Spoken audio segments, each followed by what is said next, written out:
what's up? Welcome back dito sa ating channel dito sa Bobs TV. Alright, so tayo nagbabalik muli mga kababayan. At eto na nga po, no? At ang balitang ating pag-uusapan, etong si VP Sara Duterte ay tila kinonsinti pa mga kababayan. O lumalabas na konsentidor etong si VP Sara Duterte, no? Yan nga po ay matapos mga kababayan na eto nga pong si Senator Bato de la Rosa, no, ay naglabas ng video, no? At si Mayor Baste Duterte naman, no, i-share din yung video mga kababayan. Okay. Sa kamukat-mukat natin, AI pala yung video na yon, no? At yan po ay na-discovery po mga kababayan, di ba? Na parang lumalabas na fake news mga kababayan. Pinagtanggol pa po yan, no, ng ating Vice President Sara Duterte, di ba? Ang galing talaga nilang lumusot Magaling magpalusot etong mga tao na to.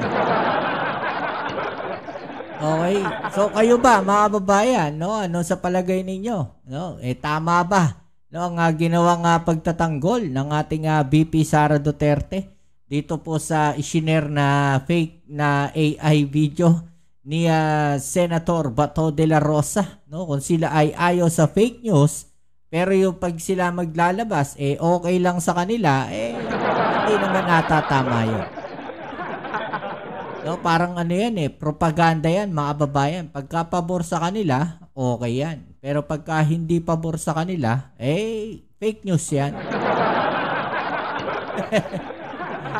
Okay, so yan ang ating alamin ngayon at pag-uusapan. Pero syempre bago ang lahat, please don't forget to subscribe, like, share, at comment dyan sa comment section. Shoutouts tayo sa mga followers natin dyan, sa mga palaging nandiyan dyan at nanonood sa ating channel. Maraming salamat po sa inyong suporta. Okay? So wag na natin patagalin to, etong balita na to at ating pag-usapan. Tignan natin kung paano po nadali etong si Senator Bato de la Rosa at si Baste Duterte mga kababayan, at ipinagtanggol pa po yan netong si VP Sara Duterte, no? At siya naman ay binanatan ni Yusek Claire Castro na sinasabi mga fake news peddler, no? Paulit-ulit na lang daw na nagpapakalat ng fake news. Okay, so umpisa na natin to. Tara, let's go. Daig pa raw ng mga Gen Z si Senador Bato de la Rosa dahil naispatan agad nila na fake yung video tungkol sa umano'y opinyon ng mga estudyante sa impeachment ni VP Sara. Sa ngayon, na-flag na ng Facebook ang video dahil naglalaman daw ito ng false information. Diba? Kasi ang sinasabi dito ni Senator Bato de la Rosa, hindi naman daw yun sa video Ang sinishare niya dito is yung message, no? Ang galing talaga Ang galing magpalusot Mapa-message yan o mapa-video yan, no? Yan po ay fake news. Diba? Dahil kung sinasabi ninyo na ang nagbibigay ng mensahe dyan ay isang estudyante, no, na Pilipino, pero yung palang estudyante na yon ay AI, no, gawa-gawa lang mga babayan. Diba? Paano niya sasabihin na legit yung information na yon? Paano niya sasabihin na totoo yung kanyang mga sinasabi? Diba? Kung AI yung gumawa niyan. Diba? Maliwanag mga kababayan na fake news po yan. Considering na dating Chief of Police pa itong si Senator Bato de la Rosa. Diba? Medyo para sa akin nakakahiya lang na gano'n, no? Na pati ikaw dating Chief of Police, diba?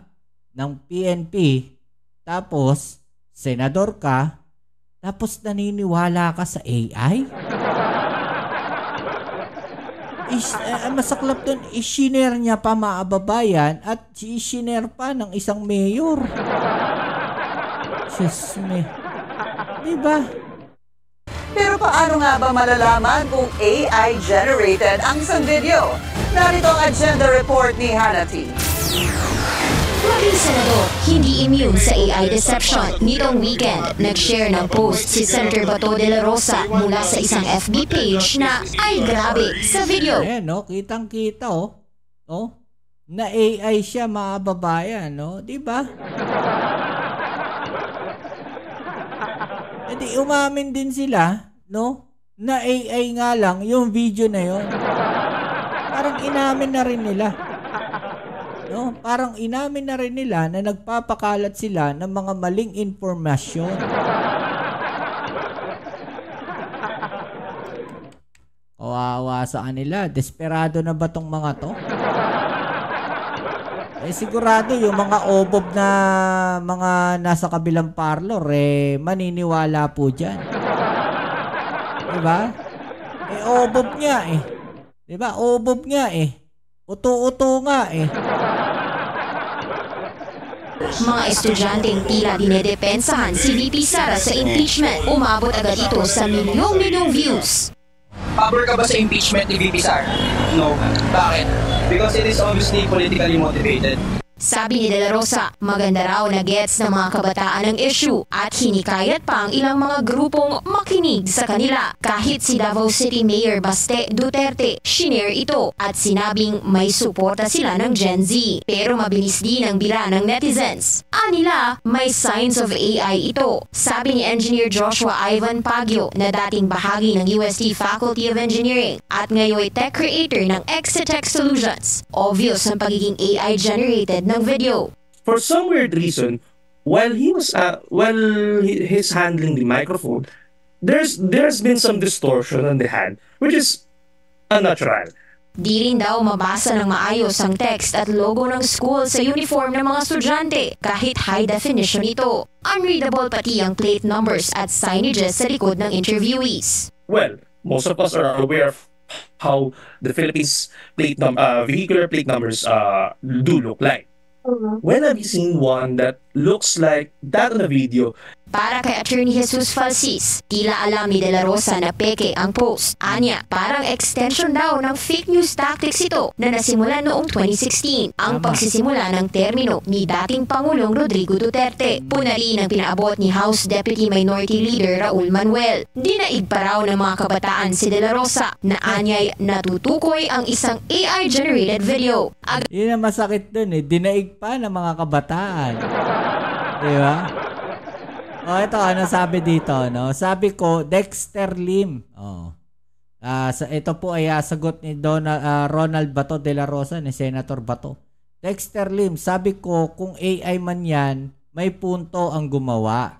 Kung hindi yan AI, may punto ang mga bata na nagsasalita. Ang galing magpalusot eh. Diba?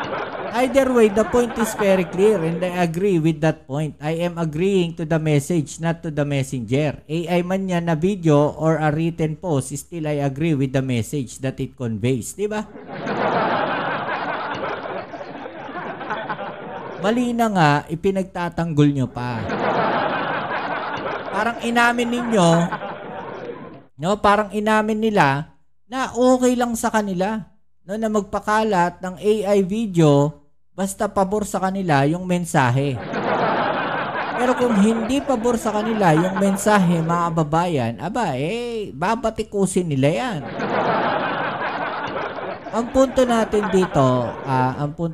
dito, mga kababayan, no, hindi yung hindi yung message eh. 'Di ba? Kasi pwede nilang gawin lang yung message na yan, mga kababayan eh. 'Di ba? Ang punto rito is AI siya. No? Nagkunwari kayo na may in-interview kayong kabataan, no, na pabor doon o ayaw sa impeachment ni VP Sara. Yun yung malinaw doon. Yun yung klaro doon, no? May nagpanggap. It's not the message, Senator Bato de la Rosa. Hindi yung message ang pinag-uusapan natin dito. Ang pinag-uusapan natin dito ay yung paggamit ng maling impormasyon. No, yung maling paggamit, no, ng mga bagay na kagaya ng AI para mapalabas na maganda kayo sa paningin ng mga estudyante. Yun eh. 'Di ba? Ang layo sa katotohanan 'yan. 'Di ba? Para lang masabi na yung mga kabataan, yung mga estudyante ayaw ng impeachment. Kaya pumabor kayo diyan. Pumabor kayo dun sa mensahe. Mali. Maling-mali yun. Agad namang dumepensa si De La Rosa. Wala raw yan sa kung AI-generated ang video o hindi, kundi ang mensaheng dala nito. Hiling pa niya, do not shoot the messenger without reading what he delivers. Ang punto kasi, fake news. No? Ang punto natin dun, hindi totoo yung estudyante. Hindi totoo yung interviewee. Hindi totoo yung ini-interview. In short, walang totoo doon sa ginagawa na yon. Awang kasinungalingan lahat yon, kahit pa sabihin mong maganda yung mensahe, pero yung pagkakagawa ay hindi. No? Kasinungalingan pa rin yan. Dahil nanloloko kayo ng sambayan ng Pilipino. Nanloloko yung gumawa niyan ng mga kabataan. No? Para lang masabi na yung mga kabataan ayaw sa ano? Ayaw sa impeachment? Gagawa kayo ng AI? Bakit hindi kayo maglakad dyan sa palengke? Ba't di kayo maglakad dyan sa mga eskwelahan? No? Bakit hindi ninyo puntahan yung pinuntahan, no, ng mga nag-interview like do sa Letran at sa Lyceum? Diba? Bakit hindi yun ang mga tanongin ninyo? No, yun totoong tao, hindi yung AI. Wala pang batas sa Pinas na nagsusulong ng pag-regulate ng AI content. Una nang nagbabala ang COMELEC sa risks nito sa nagdaang midterm elections.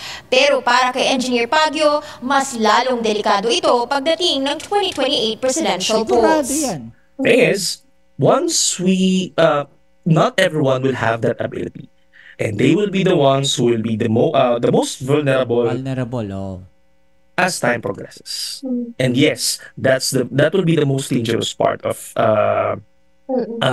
this AI-based war of ideas. And since it's open for everybody, it's open for all those intentions. And that's what's making this situation drastic, perilous, and scary. Sinubukan ng Bilyonaryo News Channel na ipakita sa ilang netizens ang video. Sabi ni Madeline, totoo ito at pabor siyang huwag matuloy ang impeachment trial ni Diba? VP Sara. May nauto na kaagad. Diba? Pagtingin ko pa lang po, yung pagrinig ko pa lang po din at pagtingin. Sa akin siya po ang tamang maglingkod po para Vice President po. Kasi po, totoo po siya maglingkod sa bayan po. Pero nang malaman niyang AI-generated ito, disappointed daw siya. Si Ezra naman, nakita agad ang maling plate number sa video. I really believe na kailangan mag-ingat sila kasi bilang senador, dapat hindi kayo nagpapakalat ng fake news. Sabi naman ni Reynold, maganda raw ang mabilisang pag-detect ng Gen Z sa mga fake content dahil makakatulong sila laban sa maling pagkonsumo ng social media. Not everything in the internet is true. So we must be careful and we must research pa kung ano yung gusto nating hanapin din. But is really connected with Sarah na parang most of the time din gusto niya din, pabor siya kay Sarah din. And I think kung alam man niya yun, kung hindi man niya alam na AR or kung alam man niya na AI, it's up to him na rin. Ang Gen Z ang pinakamaraming botante sa huling halalan. Para sa... Diba? Gen Z na nagsalita, fake news ka, Senator Bato. Ito pinagtanggol pa yan. No, ng ating Vice President Sara Duterte. Dinipensahan pa po, no, si Senator Bato. Ano ba namang klase yan? Alam na ngang mali, pinagtanggol pa. Na-flag ng Facebook ang AI-generated video. Ayan, na-flag na. No? False information Diba? Binahagi ni Senator Ronald Bato de la Rosa kung saan tinawag itong false information. Diba nakakahiya mga babayan, senador ka, nagpapakalat ka ng mga false information? Honestly. Diba? Hindi sa binabanatan natin si Senator Bato de la Rosa, pero mga babayan, diba, senador siya, dapat mas nagiging maingat siya pagdating sa mga ganyan. Wag sila nagpapadala, no, sa kabugso ng damdamin nila. Alam natin na nasa kabilang sila, panig sila. Pero yung para magpakalat ng mga fake news, ibang level na yan. Wala na kayong pinagkaiba sa China niyan. No? False narrative, false information na mga ipinapakalat. Diba ganyan-ganyan ng China? Ng social media platform base sa pagsisiyasat ng kanilang third-party fact-checkers. Nauna na sinabi ni Senator De La Rosa na hindi importante sa kanya kung AI-generated ang kanyang na-share na posts. Para sa kanya, mas mahalaga ang mismong mensahe nito at hindi ang messenger. Si Vice President Sara Duterte naman wala niyang masama kung mag-share ng isang AI video na pagsuporta sa kanya. Basta't malamang, suporta sa kanya. Pero kung hindi suporta sa kanya, yung AI video na yan, malamang baka paimbestigahan pa nila yan. Hindi naman ito pinagkakakitaan. Pero para sa Malacanang, hindi tama na manggaling sa opisyal ng pamahalaan ang pagpapakalat ng mga maling impormasyon o fake news. Wala namang problema siguro sa sa pag-share ng AI video in support o sa akin. Basta hindi... Diba? Yun in support para sa kanya. Okay lang. Kahit na mali, no, kahit na false information, basta pabor sa kanya, okay lang yan. Diba? Magpakalat kayo ng AI video na laban sa gobyerno, okay lang yan. Diba? Okay lang sa kanila, basta pabor sa kanila. Pero pag hindi pabor sa kanila, galit na galit yung mga yan. O, pustahan tayo mga vlogger dyan ng DDS, nagdidiwang yung mga yan. Sige nga, depensahan nyo nga yan. No? Depensahan nga yung mga sinasabi nila ngayon na magpakalat ng AI video. Doon tayo sa konteksto na yun, huwag nyong ibahin. No, huwag niyong ibahin yung usapan. Doon tayo mismo sa AI video na yon. 'Di ba? Yung nagpalabas ng AI video na gumawa na gano'n, na nagpalabas na estudyante in interview. Tapos ang sagot, pabor sa kanila. Sa tingin ninyo, tama 'yon? Tama naman loko ng tao? No? Tama naman loko ng sambayan ng Pilipino? Diba? Maling-mali yun. Ginagawang negosyo. Hindi yun dun sa negosyo eh. Hindi yun sa negosyo. Yung false information na ipinapakalat. Diba? Propaganda yun eh. Pabor sa inyo yun eh. If I were a social media account owner and gagawa ako ng AI to support a certain personality, walang problema doon kasi hindi ko naman siya ginagawang negosyo eh. Hindi ko... Paano nila nasabi na hindi pagkakakitaan yun? Una,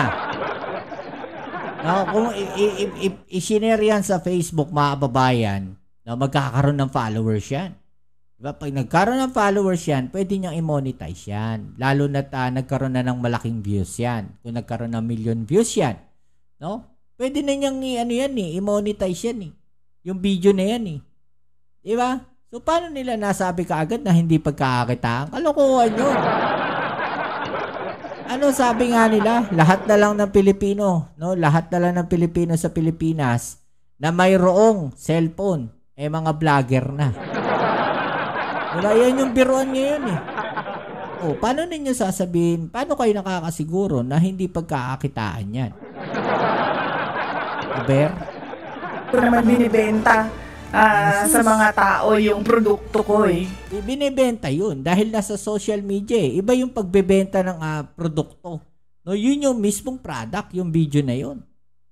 Diba mga kababayan? Ang pag-share ng mga katulad na ganyan, muli, disinformation, fake news, hindi po sana nanggagaling sa mga opisyal ng pamahalaan. Tama.